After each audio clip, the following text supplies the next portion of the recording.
Welcome to MRCS warriors. আজকে আমাদের টপিকটা গত দিনের যে ডিসকন্টিনিউড টপিকটা ছিল হেপাটোবিলিয়ারি সার্জারি। সো আমরা হেপাটোবিলিয়ারি সার্জারির ক্লিনিক্যাল টপিকটা সম্পর্কে একটু জানবো। সো হেপাটোবিলিয়ারি সার্জারি এটা আমরা জানি যে বাইফার সব থেকে কমন ইলেকটিভ সার্জারি,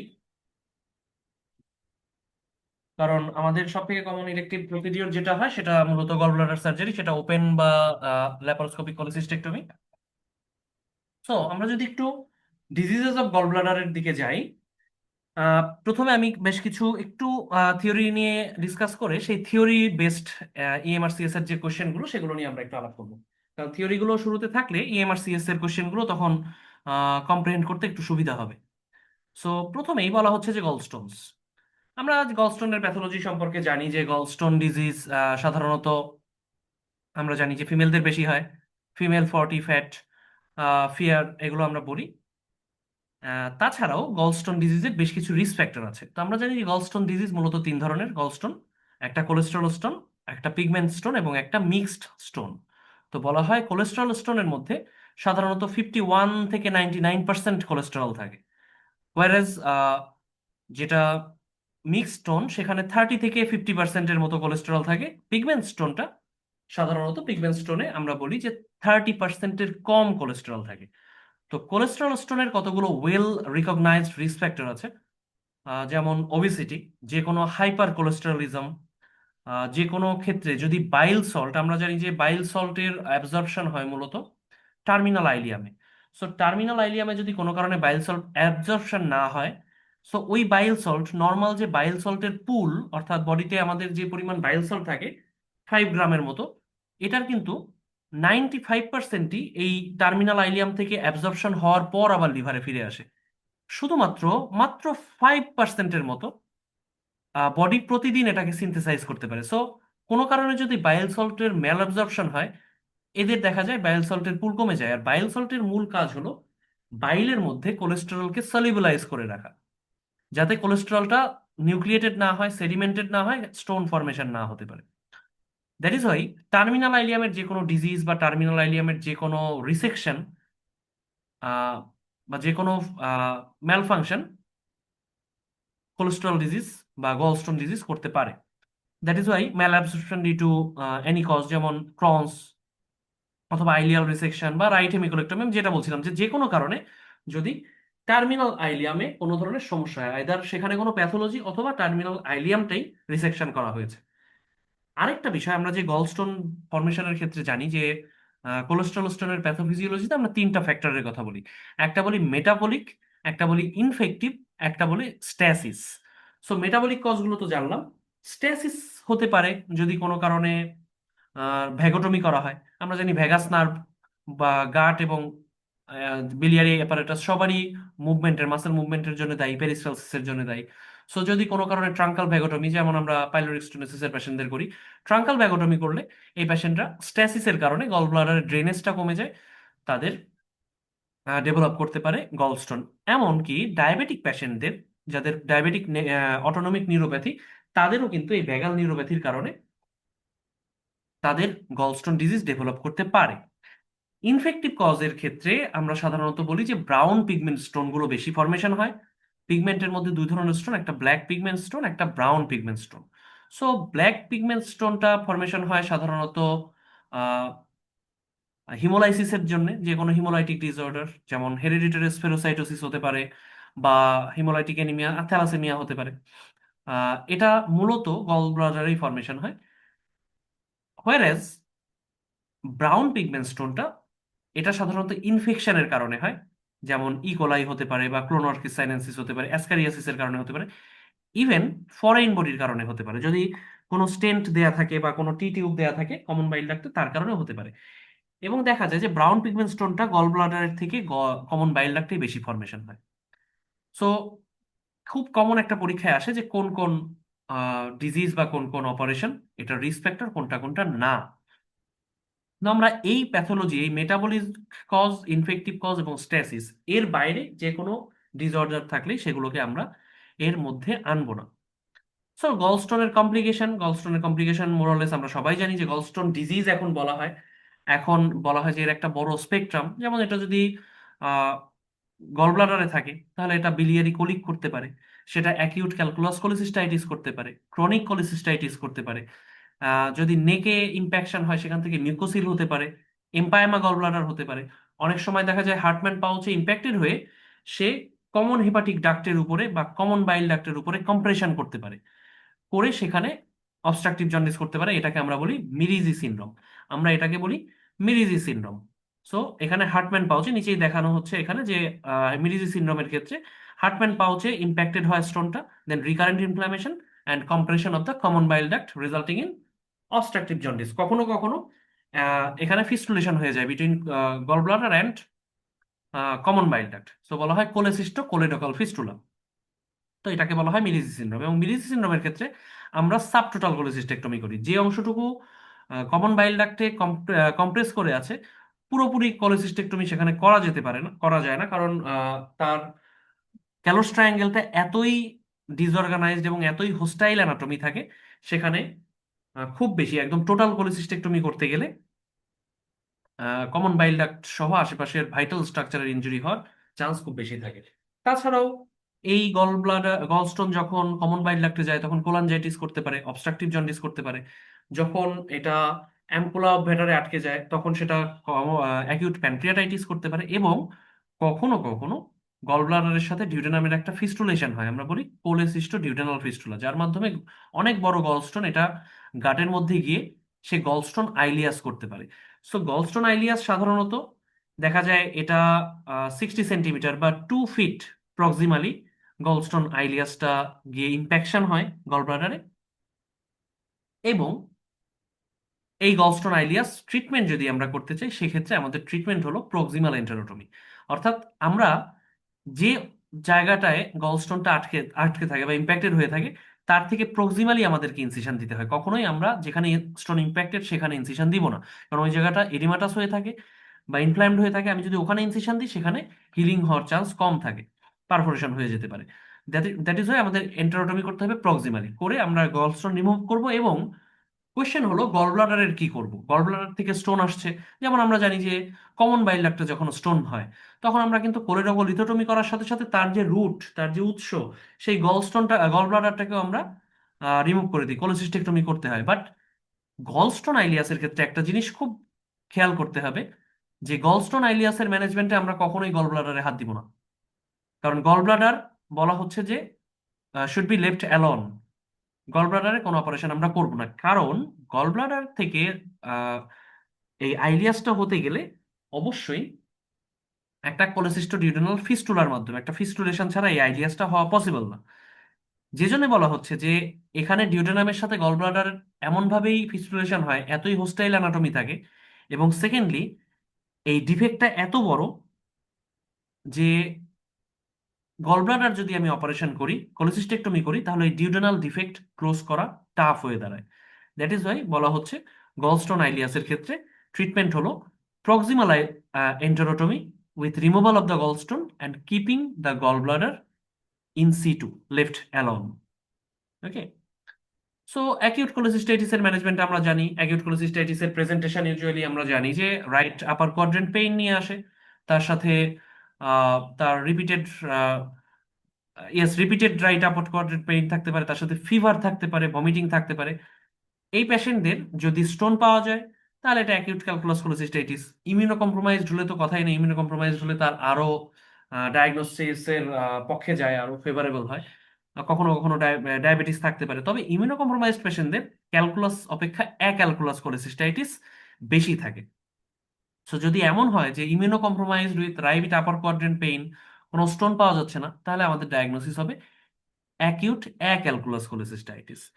এবং যখনই অ্যাকিউট ক্যালকুলাস কোলিসিস্টাইটিস পাওয়া যাবে আমাদের পরের স্টেপ কিন্তু অবশ্যই অবশ্যই কোলিসিস্টেক্টমি না। আমি আবারও বলছি, যেটা আমাদের ক্লিনিক্যালি খুব কাজে লাগে, যে কোলিসিস্টাইটিস পাওয়া গেল মানেই সাথে সাথে নেক্সট স্টেপ কখনোই কোলিসিস্টেক্টমিতে যাওয়া বলা যাবে না। কারণ আমরা পড়েছি যে indications of common bile duct exploration বা ইন্ডিকেশনস অফ কোলেডোকোটমি, কখন কখন আমাকে গলব্লাডার সার্জারি করার সময় কোলের কমন বাইল ডাক্টটাকেও এক্সপ্লোর করে দেখে আসতে হবে। সেরকম কতগুলো ইন্ডিকেশন আছে, যেমন যদি পালপেবল স্টোন হয় কমন বাইল ডাক্টে, যদি প্রিভিয়াস হিস্ট্রি অফ জন্ডিস থাকে, সেসব ক্ষেত্রে আমাদের দেখে আসতে হয়। এছাড়াও একটা বায়োকেমিক্যাল ইন্ডিকেশন আছে, সেটা হলো রেইজড অ্যালকালাইন ফসফেটেস। যদি কোনো কারণে আলট্রাসোনোগ্রাফি কোনো ধরনের বাইল ডাক্টের ডায়ামিটার ডাইলেটেশন দেখাচ্ছে না, কিন্তু লিভার ফাংশনে যদি অ্যালকালাইন ফসফেটেস বেশি আসে, সেক্ষেত্রে আমাদেরকে অবশ্যই কমন বাইল ডাক্ট এক্সপ্লোর করতে হবে, অথবা পেশেন্টকে আগে একটা এমআরসিপি করাই নিতে হবে। করে আমি দেখব যে তার গলস্টোন ডিজিজ, সরি, তার কোনো কমন বাইল ডাক্টে কোনো ইস্যুস আছে আছে কিনা, কোনো স্ট্রিকচার বা কোনো অবস্ট্রাকশন বা কোনো টিউমার এটা আছে কিনা। সো লিভার ফাংশন না করে আমি যদি শুরুতেই গলব্লাডার অপারেশন করতে যাই, কখনো কখনো আমার এই প্যাথোলজিগুলো মিস হয়ে যেতে পারে। সো এই জন্য বলা হচ্ছে যে অ্যাকিউট কোলেসিস্টাইটিস যদি ডায়াগনোসিস হয়, next best step will be liver function test. আর প্রশ্ন যদি এমন থাকে অ্যাকিউট কোলেসিস্টাইটিস ডায়াগনোসিস করা আছে, liver function test normal, next step অবশ্যই কোলেসিস্টেক্টমি। তো কোলেসিস্টেক্টমির টাইমিং নিয়ে আসলে কিছু ডিসকাশন থাকতে পারে। যে আমরা নর্মালি যেটা বলি যে আর্লি ইলেকটিভ কোলেসিস্টেক্টমি যদি 72 ঘন্টার মধ্যে করে ফেলা যায়, 24 ঘন্টার মধ্যে করতে পারলে খুবই ভালো। না হলে অ্যাটলিস্ট বলা হয় 72 ঘন্টার মধ্যে করে ফেলার কথা। কারণ 72 ঘন্টার মধ্যে অ্যাডেশনটা অর্গানাইজড থাকে না, এটাকে বলা হয় ফিব্রিনাস অ্যাডেশন। কিন্তু 72 ঘন্টার পরে এটা আস্তে আস্তে থিক ফাইব্রাস অ্যাডেশনে পরিণত হয়ে যায়। তখন ক্যালোস ট্রায়াঙ্গেলটা ডিলিনিয়েট করা একটু কষ্টকর হয়ে দাঁড়ায়। তাই বলা হয় যে 72 ঘন্টা যদি পার হয়ে যায়, it is better to continue the conservative treatment followed by elective cholecystectomy after 6 weeks or some 3 months এরকম। তো এই জন্য আমরা এগুলো একটু মনে রাখবো। এছাড়াও একটা স্পেশাল সিনারিও আমি বলেছি যে হ্যাঁ, diabetes with fever, right upper quadrant pain, যদি জন্ডিস থাকে, ফিভার পেইন জন্ডিস, তাহলে ডায়াগনোসিস হবে কোলাঞ্জাইটিস। যদি জন্ডিস না থাকে তাহলে ডায়াগনোসিস হবে কোলেসিস্টাইটিস। তো এই ধরনের এগুলো ইএমআরসিএস থেকে নেয়া এ ধরনের কোয়েশ্চেন আসতে থাকবে। এবং এখানে বলা হয়েছে যে all patients with biliary colic must have liver function test done prior to cholecystectomy, কারণ 10% of the patients presenting for cholecystectomy with biliary colic due to gallstones will have common bile duct stone. Empyema gallbladder আমরা জানি যে empyema মূলত collection of pass within the gallbladder. এটা হওয়ার আগে usually মিউকোসিল gallbladder হয়, মিউকোসিলে infection হয়, তারপরে এম্পাইমা ডেভেলপ করে। এটা একটা সার্জিক্যাল ইমার্জেন্সি। তো এম্পাইমা গলব্লাডারের ক্ষেত্রে বলা হয় যে এম্পাইমার ক্ষেত্রে আগে কোলেসিস্টোস্টমি করার জন্য, যদি কোলেসিস্টেক্টমি না করা যায়,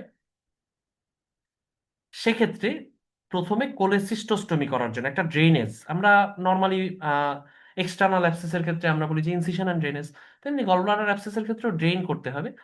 তারপর কোলেসিস্টোস্টমি করার পর ইন্ট্রাভেনাস অ্যান্টিবায়োটিক দিয়ে তার কনজারভেটিভ ম্যানেজমেন্টের পর পেশেন্ট যখন সেটেলড হবে, তখন তার কোলেসিস্টেক্টমি করা যেতে পারে। তবে যদি এম্পাইমাতে কোলেসিস্টেক্টমি শুরুতে করা যায়, দ্যাট ইজ ওয়েলকাম। বাট বলা হয় ইউজুয়ালি এম্পাইমার ক্ষেত্রে কোলেসিস্টেক্টমি অ্যাটেম্প্ট না করা, সেক্ষেত্রে কমন বাইল ডাক্ট ইনজুরি হওয়ার একটা পসিবিলিটি থাকে। সো আমরা গলস্টোন ডিসঅর্ডারের উপরে আমরা কিছু আমরা গলস্টোন ডিসঅর্ডারের উপর আমরা কিছু ইএমআরসিএস এর কোশ্চেন দেখে আসলে আমাদের ভিউটা একটু আরেকটু ক্লিয়ার হবে। সো আমরা একটু কিছু কোশ্চেন দেখে আসছি।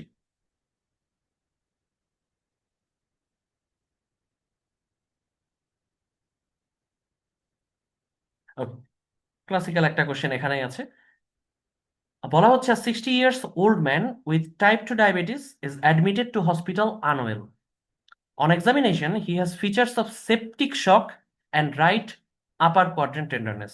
তাহলে পেশেন্ট টাইপ 2 ডায়াবেটিস মেলাইটাস, তার সাথে ফিচার্স অফ সেপটিক শক এবং right upper quadrant tenderness. He is not jaundiced, imaging shows a normal calibre bile duct but no stones in the gall bladder.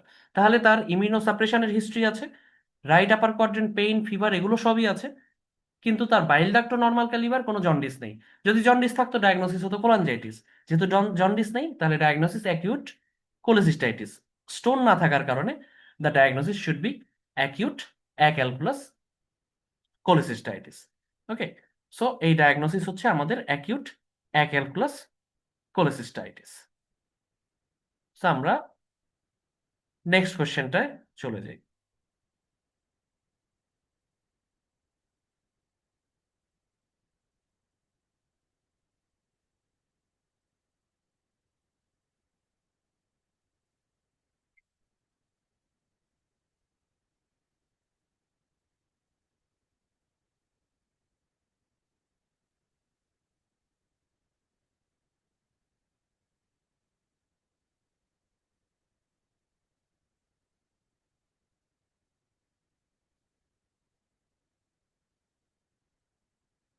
আমরা দেখছি এটা liver সংক্রান্ত।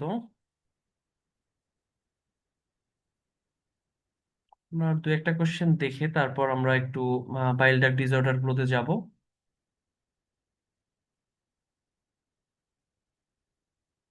ওকে, এখানে একটা disease দেখা যাচ্ছে। কোশ্চেনটা যে 73 years old lady undergoes a laparotomy and a gallstone ileus is identified. The gallbladder itself is densely adherent to the duodenum. তাহলে বোঝাই যাচ্ছে এটা একটা ডিজিজ, এটা একটা কন্ডিশন অফ গলস্টোন আইলিয়াস। তাহলে ল্যাপারোটমিতে gallstone ileus gallbladder itself is densely adherent to the duodenum. So what is the correct course of action? আমরা গলস্টোন আইলিয়াসের ক্ষেত্রে পড়েছি, এখানে অপশনগুলো দেখলে আমরা বুঝতে পারবো যে milk the gallstones into the colon and leave the gallbladder, এটা আমাদের অপশন না। Remove the gallstones from the small bowel, resect the gallbladder and close the duodenal defect transversely, আমরা এটাও আমাদের অপশন না। Remove the gallstones from the small bowel and perform a subtotal cholecystectomy, আমরা গলব্লাডারে কিছুই করতে চাই না, এখানেও cholecystectomy। ফাইনাল অপশনটা যেটা, remove the gallstones from the small bowel and leave the gallbladder alone। So আমরা দেখতে পাচ্ছি যে এখানে এন্টারোটমি করে আমরা গলব্লাডারটাকে কিছুই করবো না। So gallstones should be always removed. The enterotomy site is proximal to the site of obstruction। তাহলে গলস্টোন আইলিয়াস, এই প্রশ্নগুলো খুব রিপিটেডলি আসতে থাকে, যে gallstone ileus acute calculus cholecystitis. Okay, so আরেকটা কোশ্চেন দেখবো।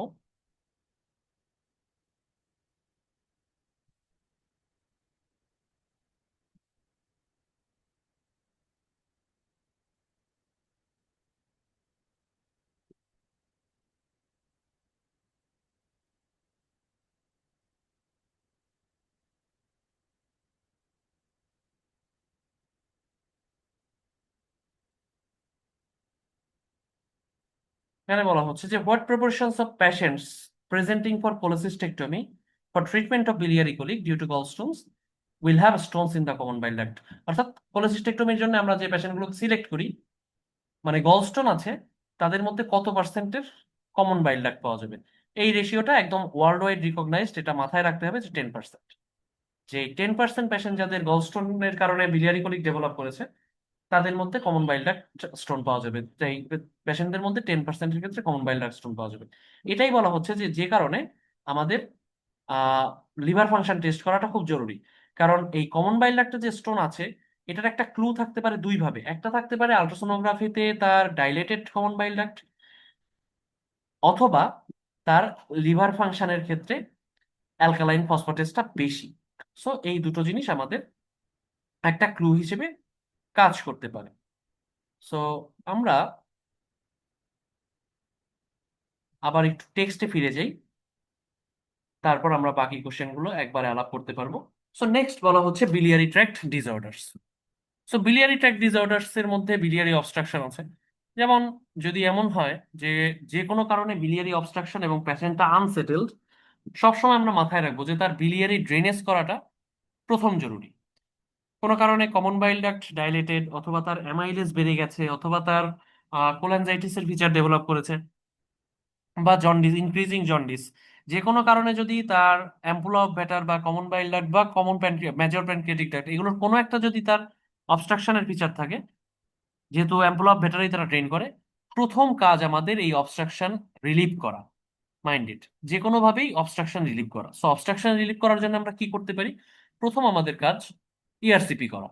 প্রথম ডিকম্প্রেশন আমরা করতে পারি ইআরসিপির মাধ্যমে, ইআরসিপির মাধ্যমে স্টেন্টিং করা, বা ইআরসিপির মাধ্যমে তার স্ফিংটারোটমি করে ডিকম্প্রেশন করা। এবং অ্যাজ এ ল যদি কখনো ইআরসিপি পসিবল না হয় বা ইআরসিপি ফেইল করে, নেক্সট আমাদের অপশন হলো percutaneous transhepatic কোলঞ্জিওগ্রাম।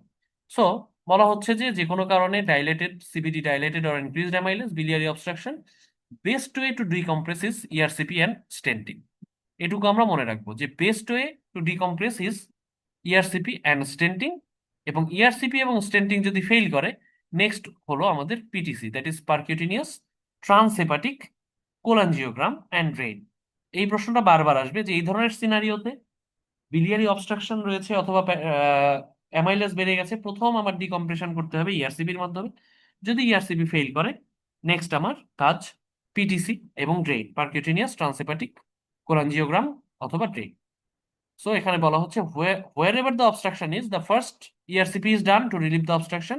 If ERCP fails or not possible to do, suppose biliary stricture আছে কোনো কারণে, ইআরসিপি করা যাচ্ছে না, অথবা একটা মাস লেশন আছে, ইআরসিপি করা যাচ্ছে না, সেক্ষেত্রে আমার সেকেন্ড কাজ হলো পিটিসি, পারকিউটেনিয়াস ট্রান্সহেপাটিক কোলাঞ্জিওগ্রাম। বলা হচ্ছে পিটিসি মে ড্রেইন দ্য ড্রাক্ট, মানে কিন্তু এই ড্রেইনটা ডিসপ্লেস হয়ে যায়, পিটিসি ড্রেইনটা ডিসপ্লেস হয়ে যায়, এই জন্য আমরা ইআরসিপিটা আমরা প্রেফার করি, ট্রান্সডিউটেনাল রুটটা প্রেফার করি, কারণ পিটিসি ড্রেনটার ডিসপ্লেসমেন্ট রেট ইআরসিপির থেকে বেশি। আরেকটা বিষয় বলা হচ্ছে যে বিলিয়ারি অপশন, যেটা স্টেন্টিং এর কথা, যে ইআরসিপি এবং স্টেন্টিং করবে, স্টেন্টিংটা কি ধরনের স্টেন্টিং হবে? যদি স্টেন্ট দুই ধরনের পাওয়া যায়, একটাকে বলা হয় মেটালিক স্টেন্ট আর একটাকে বলা হয় প্লাস্টিক স্টেন্ট। যদি পেশেন্টের আমি পরবর্তীতে আবার সার্জারি করতে চাই, তাহলে আমার স্টেন্ট হবে প্লাস্টিক স্টেন্ট, যে পেশেন্টের আমি আবার সার্জারি করতে পারবো, কারণ প্লাস্টিক স্টেন্টটা খুব সহজেই রিমুভ করা যায়। কিন্তু যদি এমন হয় যে তার আর সার্জারি করা পসিবল না, তার এখন প্যালিয়েটিভ স্টেন্টিং করতে হবে অবস্ট্রাকশন রিলিভ করার জন্য, সেক্ষেত্রে আমাদের স্টেন্টটা হতে হবে অবশ্যই মেটালিক স্টেন্ট, কারণ মেটালিক স্টেন্ট রিমুভ করা যায় না সহজে, কারণ এটা একদম এমবেড হয়ে থাকে, মিউকোসার মধ্যে ফিক্সড হয়ে যায়। এই জন্য মেটালিক স্টেনটা আমরা ব্যবহার করি পার্মানেন্ট ইউজের জন্য। সো মনে রাখতে হবে যে যদি রিসেক্টেবল ডিজিজ হয়, হয়তো প্রথমে অবস্ট্রাকশনটা রিলিভ করা জরুরি, তখন আমাদের স্টেন্টিং হবে প্লাস্টিক স্টেন্ট। যদি আনরিসেক্টেবল ডিজিজ হয়, যদি মেটাস্ট্যাটিক ডিজিজ হয়, প্যালিয়েশনের জন্য স্টেন্টটা হবে metallic stent. Bile duct injury একটা টপিক থাকবে, বাইল ডাক্ট ইনজুরি থেকে কোশ্চেন থাকতে পারে। অনেক সময় দেখা যায় যে ডিফিকাল্ট কোলোসিস্টেক্টমি, তারপর বাইল ডাক্ট ইনজুরি, তারপরে হয়তো এটা থাকতে পারে। তো ডিফিকাল্ট কোলোসিস্টেক্টমির পরে বাইল ডাক্ট ইনজুরি আমরা কিভাবে বুঝতে পারি? যে যদি ওন সাইড বা ড্রেইনে পারসিস্টেন্ট বাইল লিক হয়, অথবা পেশেন্টের জন্ডিস ডেভেলপ করে, কোনো কারণে জন্ডিস ডেভেলপ করছে পোস্ট অপারেটিভলি, অথবা তার ওন সাইড বা ড্রেন দিয়ে পারসিস্টেন্টলি বাইল ড্রেন করছে, লিক করছে, যেমন history of difficult cholecystectomy followed by jaundice and or persistent bile leakage from the own side in the drain, তাহলে ডায়াগনোসিস হবে bile duct injury. Bile duct injury হলে আমাদের প্রথম step হলো ERCP করা। বাইল ডাক্ট ইনজুরির ক্ষেত্রে আমাদের প্রথম স্টেপ ইআরসিপি। ইআরসিপি করার পর আমরা দেখতে চাই যে সেখানে কি স্মল ইনজুরি না লার্জ ডিফেক্ট। ইআরসিপির মাধ্যমে এটা আমরা বুঝতে পারবো যে যদি এমন হয় যে স্মল ইনজুরি অথবা কোনো কারণে সিস্টিক ডাক্টের যে স্টাম্পটা ছিল সেটা লিক হয়ে গেছে, সেক্ষেত্রে আমরা স্টেন্টিং করে আসাই এনাফ। তাহলে স্মল ইনজুরি আমার প্রথম কাজ, যদি আমি বাইল লিক পাই, একদম সংক্ষেপে যদি বলি যে পোস্ট অপারেটিভলি বাইল লিক, বাইল লিক যদি মিনিমাল হয় কোনো অসুবিধা না, কিন্তু যদি দেখা যায় যে এটা কন্টিনিউয়াস বাইল লিক হচ্ছে, পারসিস্টেন্ট, এবং পেশেন্ট এটার জন্ডিস থেকেই যাচ্ছে, পেশেন্টের জন্ডিস রিলিভ হচ্ছে না, first and foremost task is ERCP. ERCP করে আমরা দেখবো যে আসলে তার বাইল লিকটা কি কারণে, বা তার কমন বাইল ডাক্টের ইনজুরিটা কেমন। যদি এমন হয় যে বাইল লিকটা হচ্ছে সিস্টিং ডাক্টের যে স্টাম্প সেটা লিক করছে, অথবা বাইল ডাক্টের ইনজুরিটা খুব মিনিমাম স্মল, তাহলে আমাদের স্টেন্টিং করে আসাটাই এনাফ। বাট যদি দেখা যায় যে কমন বাইল ডাক্টে বড় ডিফেক্ট, বড় ইনজুরি, অ্যাজ ওয়েল অ্যাজ কোনো কারণে কমন বাইল ডাক্টে,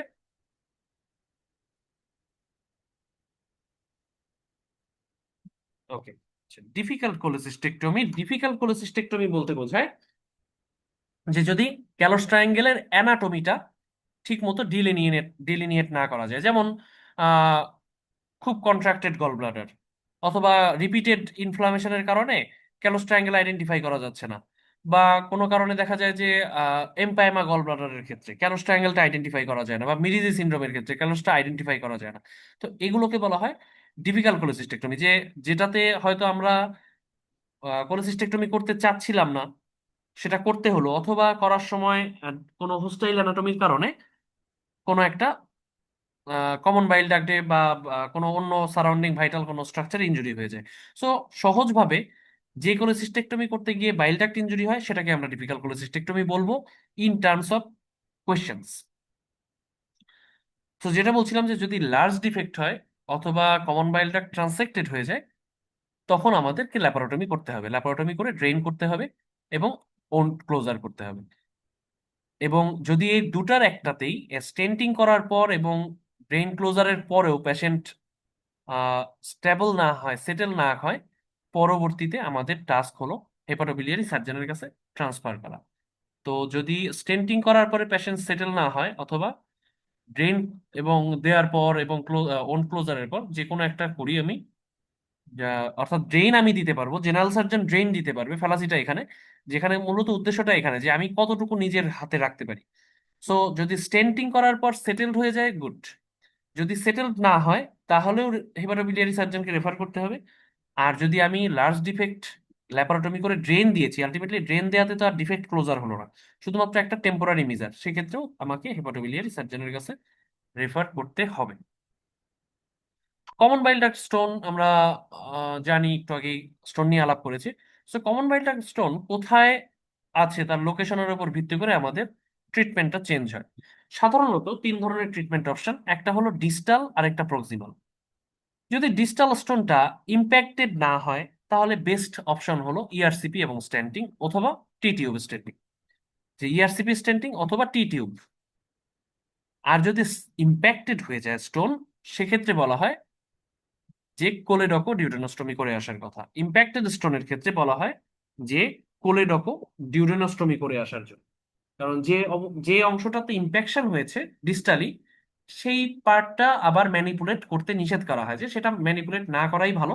সেক্ষেত্রে তার আরেকটা বাইপাস করে দেওয়া, যে তার প্রক্সিমাল পোর্শনের সাথে ডিউডেনামকে একটা অ্যানাস্টোমোসিস বাইপাস করে দিয়ে আসা, যে কোলেডক্টর ডিউডেনোস্টমি। এটা হলো ডিস্টালের ক্ষেত্রে এবং যদি ইম্প্যাক্টেড হয়। আর যদি প্রক্সিমালি থাকে, বলা হয় যে প্রক্সিমাল যদি কমন বাইল ডাক্ট স্টোন থাকে, সেটা ইম্প্যাক্টেড হোক বা না হোক, বেটার সেক্ষেত্রে কমন হেপাটিক ডাক্টের সাথে ডিউডেনামকে অ্যানাস্টোমোসিস করে দেয়া, দ্যাট ইজ হেপাটিকো জেজুনোস্টোমি। তো হয়তো ডিউডেনামের সাথে অথবা জেজুনামের সাথে রো এন ওয়াই অ্যানাস্টোমোসিস আমরা এখন করি, সেটাও করতে পারি। সো বলা হচ্ছে যে তাহলে ডিস্টাল বা প্রক্সিমাল, জাস্ট আমরা মনে রাখবো যদি ডিস্টালি ইম্প্যাক্টেড না থাকে তাহলে বেস্ট অপশন হলো ইআরসিপি, ইআরসিপি অ্যান্ড স্টেন্টিং, অথবা টি টিউব স্টেন্টিং করা যেতে পারে। আর যদি ইম্প্যাক্টেড থাকে ডিস্টালি, তখন আমরা ওই পোর্শনটাকে ম্যানিপুলেট করব না, বরং আমরা কমন বাইল ডাক্টের প্রক্সিমাল পোর্শনের সাথে ডিউডেনামের একটা বাইপাস করে দিব, কোলেডকো ডিউডেনোস্টোমি। আর যদি প্রক্সিমাল স্টোন থাকে, তখন আমরা সরাসরি কমন হেপাটিক ডাক্টের সাথে ডিউডেনাম, অথবা কমন হেপাটিক ডাক্টের সাথে জেজুনাম আমরা অ্যানাস্টোমোসিস করে দিব, দ্যাট ইজ হেপাটিকো জেজুনোস্টোমি। So, এই ম্যানেজমেন্ট প্রোটোকলগুলো আমরা কমন বাইল ডাক্ট স্টোনের ক্ষেত্রে ফলো করি। ইআরসিপি এর কমপ্লিকেশন গুলো খুব রিকগনাইজড। ইআরসিপি করার আগে আমাদেরকে বি ভাইরাসের স্ক্রিনিং করে নিতে হয়, এসবিএসএজি, এবং ব্লিডিং প্রোফাইল করতে হয়। ইআরসিপির চারটা রিকগনাইজড কমপ্লিকেশন একদম সবসময়ের জন্যই কাজে লাগবে। যে একটা হলো ব্লিডিং, কারণ আমরা এখানে মনোপোলার ডায়াথার্মি ব্যবহার করি, যে অ্যাম্পুল অফ ভেটারটাকে আমাদের রিসেক্ট করতে হয়, একটু ওয়াইডেনিং করতে হয়, এটাকে বলা হয় স্ফিংটারোটমি। সো এখান থেকে ব্লিডিং হবে মনোপোলার ডায়াথার্মি ব্যবহার করার কারণে। কোলানজাইটিস হতে পারে, বাইল ডাক্ট ইনজুরির কারণে স্ট্রিকচার হয়ে কোলানজাইটিস হতে পারে, অথবা মেজর প্যানক্রিয়াটিক ডাক্ট ইনজুরির কারণে সেখানে প্যানক্রিয়াটাইটিস হতে পারে, অথবা ডিউডেনামের পারফোরেশন হতে পারে, কখনো কখনো কমন বাইল ডাক্টেরও পারফোরেশন হতে পারে। সো ইআরসিপি করার পর একটা পেশেন্ট, সাপোজ একটা সিনারিও এমন থাকতে পারে যে ইআরসিপি করার পর একটা পেশেন্ট খুব সিভিয়ার অ্যাবডোমিনাল পেইন ডেভেলপ করলো। সিভিয়ার অ্যাবডোমিনাল পেইন যদি ইআরসিপির পরে ডেভেলপ করে, তাহলে ডায়াগনোসিস হতে পারে আইদার প্যানক্রিয়াটাইটিস, অথবা ডায়াগনোসিস হতে পারে perforation. So either pancreatitis or perforation, এই দুটোর একটা ডায়াগনোসিস হতে পারে। সো কোন ইনভেস্টিগেশন করলে আমি এই দুটোর মধ্যে সঠিকভাবে ডিফারেন্সিয়েট করতে পারবো, সেই ইনভেস্টিগেশনকে বলা হচ্ছে contrast CT scan of abdomen. কারণ আমি শুরুতেই ল্যাপারোটমিতে যাব না, কারণ আমরা জানি যে প্যানক্রিয়াটাইটিসের ল্যাপারোটমিতে তেমন কোনো রোল নেই। তাই প্যানক্রিয়াটাইটিস হলো কি হলো না এটা কনফার্ম না করে আগেই ল্যাপারোটমিতে যাওয়া যাবে না। সো প্যানক্রিয়াটাইটিস এবং পারফোরেশন এই দুইয়ের মধ্যে সব থেকে ভালো ডিফারেন্সিয়েট করতে পারে যে ইনভেস্টিগেশন, সেটা হলো contrast city of abdomen. So contrast CT scan of abdomen তারা এদের মধ্যে ডিলিনিয়েট করতে পারে। নেক্সট আমরা একটু প্যানক্রিয়াসের ডিসঅর্ডার, অ্যাকিউট প্যানক্রিয়াটাইটিস প্রথমেই আসছে। অ্যাকিউট প্যানক্রিয়াটাইটিস এর আমরা জানি যে এটার কজ এবং প্যাথোফিজিওলজি। যে কজ মূলত ওয়েস্টার্ন ওয়ার্ল্ডে অ্যালকোহল, বাট ইস্টার্ন ওয়ার্ল্ডে এবং ওভারঅল কমনেস্ট কজ হলো গলস্টোন। সো এছাড়াও ইডিওপ্যাথিক অথবা পোস্ট ইআরসিপি কিছু কিছু ড্রাগসের কারণে হতে পারে। অ্যাকিউট প্যানক্রিয়াটাইটিস এর ক্ষেত্রে মূলত তার প্যাথোফিজিওলজিটা হলো যে প্যানক্রিয়াসের যে প্রোটিওলাইটিক এনজাইম গুলো তারা ডিউডেনামে এসে সাধারণত অ্যাক্টিভেশন হয়। সেক্ষেত্রে এখানে সে ডিউডেনামে আসার আগেই তার অ্যাক্টিভেশনটা হয়ে যায়। আমরা প্যাথোলজি বা ফিজিওলজিতে এই নিয়ে ডিটেলস আলোচনা করব। সো এখানে জাস্ট তার pre mature activation of the enzymes, যখনই প্রোটিওলাইটিক এনজাইম গুলো, এগুলো তো খুবই স্ট্রং প্রোটিওলাইটিক এনজাইম প্যানক্রিয়াটিক জুসের, এই প্রোটিওলাইটিক এনজাইম যখন প্যানক্রিয়াসের মধ্যেই অ্যাক্টিভেশন হয় তখন তারা প্যানক্রিয়াসের প্যারেনকাইমাগুলোকে নষ্ট করা শুরু করে, টিস্যুগুলোকে নষ্ট করে ড্যামেজ করা শুরু করে দেয়। এটাই মূলত অ্যাকিউট প্যানক্রিয়াটাইটিসের ভিত্তি। তো এখন আমরা কিভাবে ম্যানেজ করি? অ্যাকিউট প্যানক্রিয়াটিসের ম্যানেজমেন্ট হয় তার সিভিয়ারিটি গ্রেডিং এর উপরে। আমরা জানি যে তার সিভিয়ারিটির জন্য আমরা বেশ কতগুলো স্কেল ব্যবহার করি। একটাকে বলা হয় গ্লাসগো স্কেল, একটাকে বলা হয় র্যানসন ক্রাইটেরিয়া বা অ্যাপাচে 2 ক্রাইটেরিয়া। তো ক্লিনিক্যালি আমরা গ্লাসগো ক্রাইটেরিয়াটাই বেশি ব্যবহার করি ওয়ার্ড বেসিসে। তবে আইসিইউ ম্যানেজমেন্টে র্যানসন ক্রাইটেরিয়াটা ব্যবহার করা হয়। র্যানসন ক্রাইটেরিয়াটা মনে রাখা কষ্ট। আমরা সাধারণত গ্লাসগো ক্রাইটেরিয়া ব্যবহার করি। গ্লাসগো ক্রাইটেরিয়াতে 8টা ক্রাইটেরিয়া রয়েছে ডায়াগনোসিস করার জন্য। আমরা জানি প্যানক্রিয়াস, এটা আজকের এই টপিকের মধ্যে পড়ে না। সো গ্লাসগো ক্রাইটেরিয়া অনুযায়ী আমরা 8টার মধ্যে যদি 3টা বা তার বেশি পজিটিভ হয় তখন আমরা সেটাকে বলি সিভিয়ার অ্যাকিউট প্যানক্রিয়াটাইটিস। যদি দেখা যায় যে কখনো 3-এর কম, মানে 0, 1, 2 এই কয়টা পজিটিভ হয়, তখন আমরা বলি সেটাকে mild acute pancreatitis. So mild acute pancreatitis যদি হয়, প্যাশেন্টের জাস্ট ওয়ার্ডে ম্যানেজমেন্ট করলেও চলে অথবা আইসিইউতেও মনিটর করা যেতে পারে। বাট এই অ্যাক্টিভ অবজারভেশন বা মনিটরিংটাই জরুরি। বাট যদি সিভিয়ার অ্যাকিউট প্যানক্রিয়াটাইটিস হয় অবশ্যই ফার্স্ট অ্যান্ড ফরমোস্ট পেশেন্টকে আইসিইউ অ্যাডমিশন করতে হবে। সো এখানে যেটা বলা হচ্ছে যে ম্যানেজমেন্টের ক্ষেত্রে, আচ্ছা আরেকটা বিষয় হলো যে প্যানক্রিয়াটাইটিসেরও রুট কজ যদি আল্ট্রাসোনোগ্রাফিতে গলস্টোন আসে, তাহলে সেম সেটিং এ বলা হচ্ছে, সেম সেটিং এ যে যখন পেশেন্ট ভর্তি হলো সেই অ্যাডমিশনেই পেশেন্ট ইমপ্রুভ করার পর তাকে কোলেসিস্টেক্টমি করে ফেলতে হবে, ল্যাপারোস্কোপিক কোলেসিস্টেক্টমি করে ফেলতে হবে। তাই বলা হয়েছে যে মাইল্ড মডারেট সিভিয়ারিটি, আল্ট্রাসোনোগ্রাফিতে কোনো গলস্টোন পাওয়া যায়নি, শুধুমাত্র conservative management, active observation, no etiology no surgery. কিন্তু যদি গলস্টোন পাওয়া যায় তখন আমাকে কোলেসিস্টেক্টমি করতে হবে once the patient settles. So gallstone না পাওয়া গেলে অনলি কনজারভেটিভ, যদি গলস্টোন পাওয়া যায় then cholecystectomy once the patient settles to prevent the recurrence. প্যানক্রিয়াটাইটিসের আমরা বেশ কিছু কমপ্লিকেশন জানি, যে কিছু লোকাল এবং কিছু systemic complication. So systemic complication গুলোই ফার্স্ট উইকে ডেভেলপ করে এবং এগুলোর কারণেই পেশেন্ট মারা যায়। অ্যাকিউট প্যানক্রিয়াটাইটিসের মর্টালিটিটা মূলত তার সিস্টেমিক কমপ্লিকেশনের সাথে রিলেটেড। লোকাল কমপ্লিকেশনের মধ্যে বেশ কিছু কমপ্লিকেশন আছে, যেমন pancreatic pseudocyst, early fluid collection. যদি ফ্লুইড কালেকশনটা 4 সপ্তাহের আগে হয় এবং কোনো গ্রানুলেশন টিস্যুর কাভারিং না থাকে তখন আমরা বলি এটাকে আর্লি ফ্লুইড কালেকশন। যদি সেটা 4 সপ্তাহ পার হয়ে যায়, 4 উইকস পার হয়ে যায় এবং তার একটা গ্রানুলেশন টিস্যুর কাভারিং থাকে, তখন আমরা সেটাকে বলি প্যানক্রিয়াটিক সিউডোসিস্ট। তাছাড়াও সেখানে প্যানক্রিয়াটিক অ্যাবসেস হতে পারে, প্যানক্রিয়াটিক নেক্রোসিস হতে পারে। সো প্যানক্রিয়াটিক নেক্রোসিস দুই ধরনের, একটাকে বলা হয় স্টেরাইল প্যানক্রিয়াটিক নেক্রোসিস, একটাকে বলা হয় ইনফেক্টেড প্যানক্রিয়াটিক নেক্রোসিস।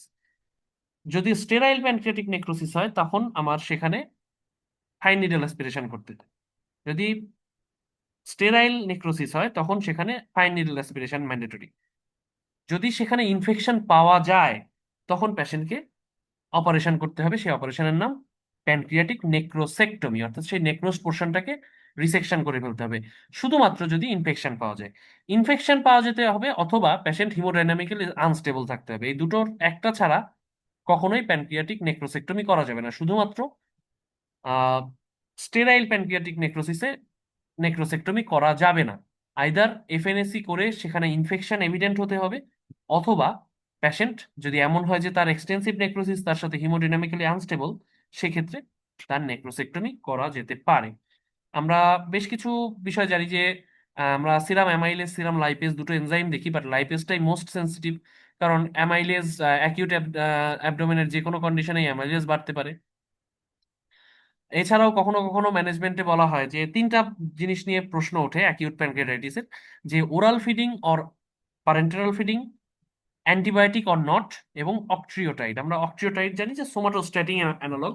সোমাটোস্ট্যাটিনের কাজ দুনিয়ার যত বডির মানে দুনিয়ার মানে বডির যত সিক্রেশন সবাইকে কমিয়ে দেয়া।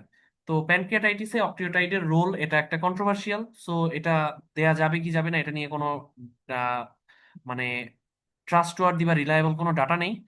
সেকেন্ড ওয়ান হলো এন্টারাল ফিডিং বন্ধ করার পক্ষেও কোনো যুক্তি নেই, বরং বলা হয়েছে যে এন্টারাল ফিডিং যত তাড়াতাড়ি সম্ভব চালু করতে, যেহেতু গাট ইনভলভ না, এবং এন্টারাল ফিডিং বন্ধ রাখলে গাটের ব্যাকটেরিয়াগুলো ট্রান্সলোকেট করে প্যানক্রিয়াসে চলে যেতে পারে, এবং সেই প্যানক্রিয়াটাইটিস হতে পারে সিভিয়ার প্যানক্রিয়াটাইটিস, ইনফেক্টেড নেক্রোসিস হয়ে যেতে পারে। এই জন্য আর্লি এন্টেরাল ফিডিং শুরু করতে বলা হয়। মোরওভার অ্যান্টিবায়োটিকের রোলও কন্ট্রোভার্সিয়াল।